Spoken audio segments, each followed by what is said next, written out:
بسم الله الرحمن الرحيم. إذا وقعت الواقعة ليس لوقعتها كاذبة خافضة رافعة إذا رجت الأرض رجا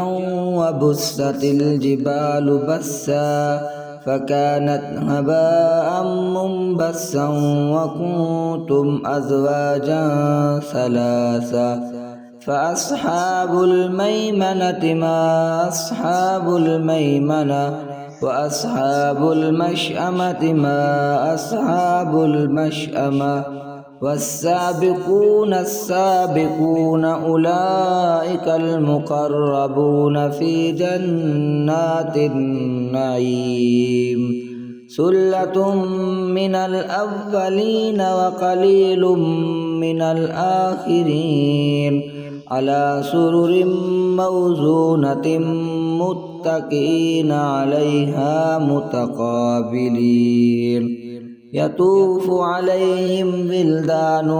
مخلدون بأكواب وأباريق وكأس من معين لا يصدعون عنها ولا ينزفون وفاكهة مما يتخيرون ولحم طير مما يشتهون وحور عين كأمثال اللؤلؤ المكنون جزاء بما كانوا يعملون لا يسمعون فيها لغوا ولا تأثيما إلا قيلا سلاما سلاما وأصحاب اليمين ما أصحاب اليمين في سدر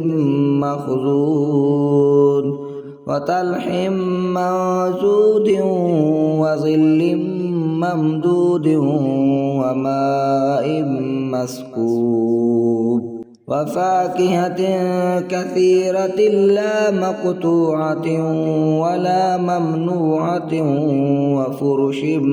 مرفوعة إنا أنشأناهن إنشاء فجعلناهن أبكارا عربا أترابا لأصحاب اليمين سلة من الأولين وسلة من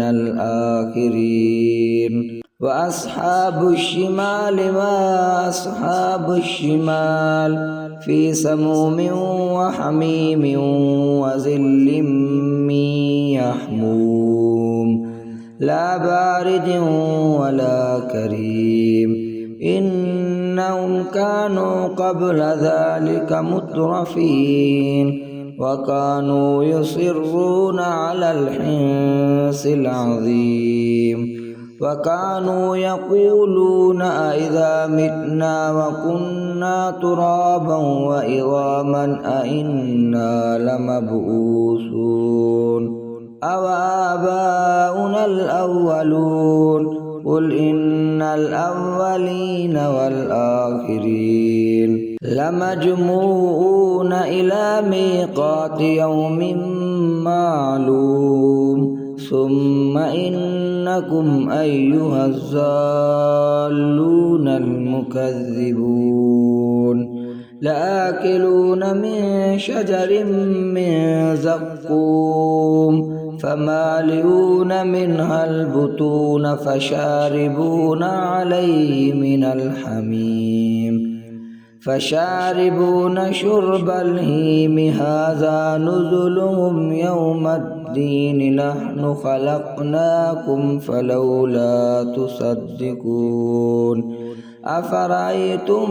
ما تمنون أأنتم تخلقونه أم نحن الخالقون نحن قدرنا بينكم الموت وما نحن بمسبوقين على أن نبدل أمثالكم وننشئكم فيما لا تعلمون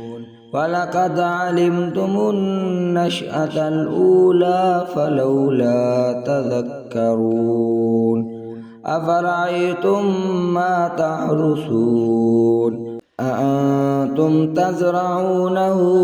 أم نحن الزارعون لو نشاء لجعلناه طعاما فظلتم تفكهون إنا لمغرمون بل نحن محرومون أفرأيتم الماء الذي تشربون أأنتم أنزلتموه من المزن أم نحن المنزلون لو نشاء جعلناه أجاجا